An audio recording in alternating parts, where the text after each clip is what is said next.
Hello and welcome back to our election watch analysis video.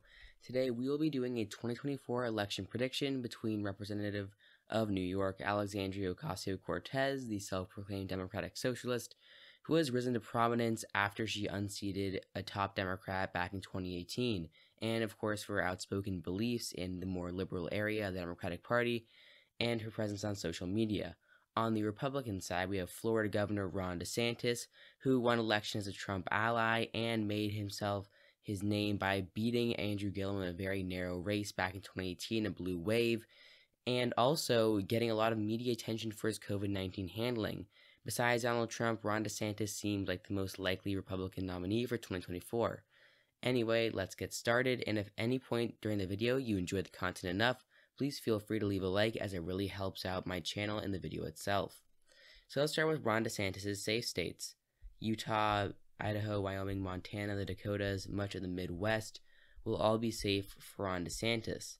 Of course, the South will be as well, and I think there will be a few shifts from 2020 in comparison. So South Carolina will be safe, Alaska will be safe, and this is because of AOC's very liberal beliefs. A lot of more affluent white voters who voted for Joe Biden would not go for AOC, and I think Alexandria Ocasio-Cortez would lose much of the base of the Democratic Party because of her more liberal beliefs.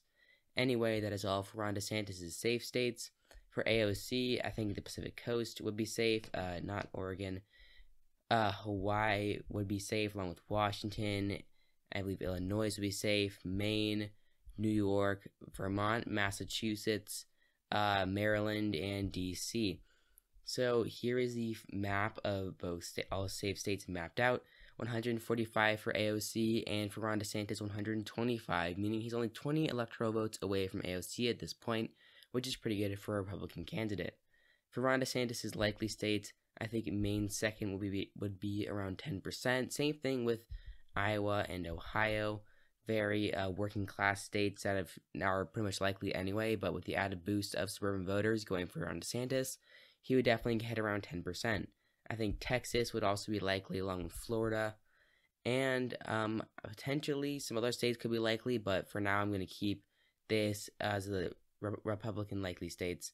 For AOC, I think Rhode Island, Connecticut, New Jersey, and Delaware, all states that are essentially shifting to the right because of more ancestral Democrats going for Republicans instead of Democrats. So I think AOC would definitely speed that up, and Ron DeSantis, who does pretty well with suburban voters, would definitely do well enough with these voters in order to bring these states down to around 10% each.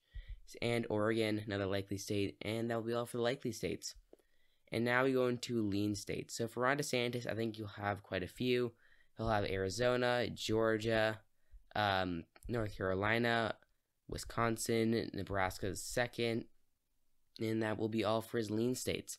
So to go over a few of these calls, Georgia and Arizona, Democrats only win these states because of their suburban support compounded with more minority support, and Ron DeSantis do very well with suburbs, and he could definitely bring these states up to around 4% even, potentially even a likely margin for DeSantis.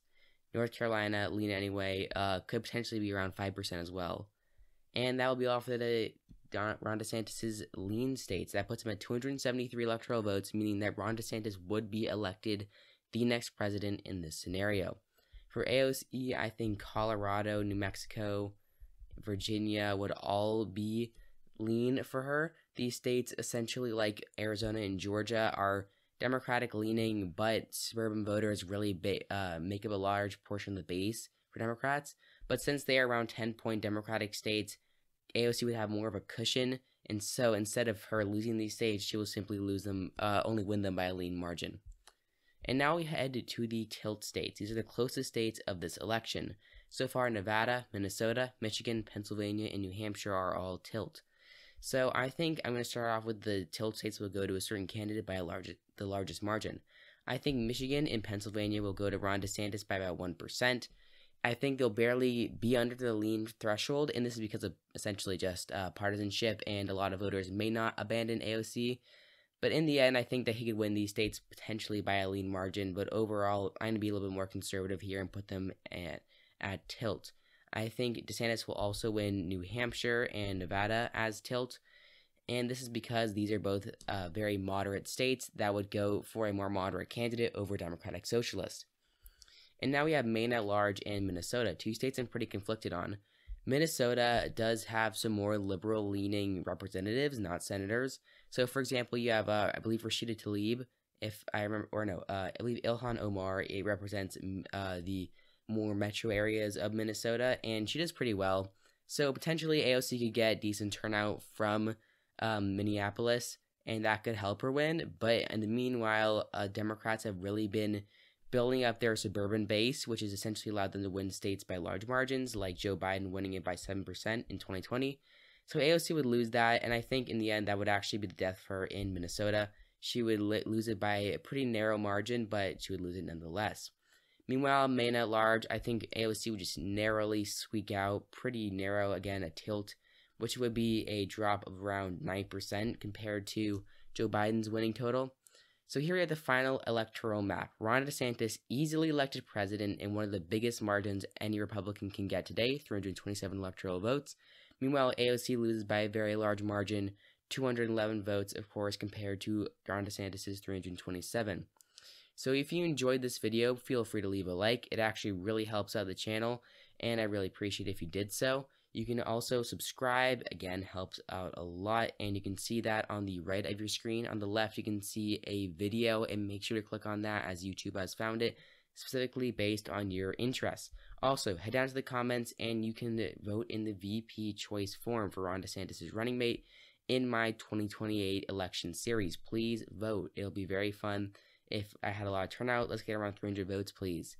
So, thank you all for watching, and I'll see you all next time.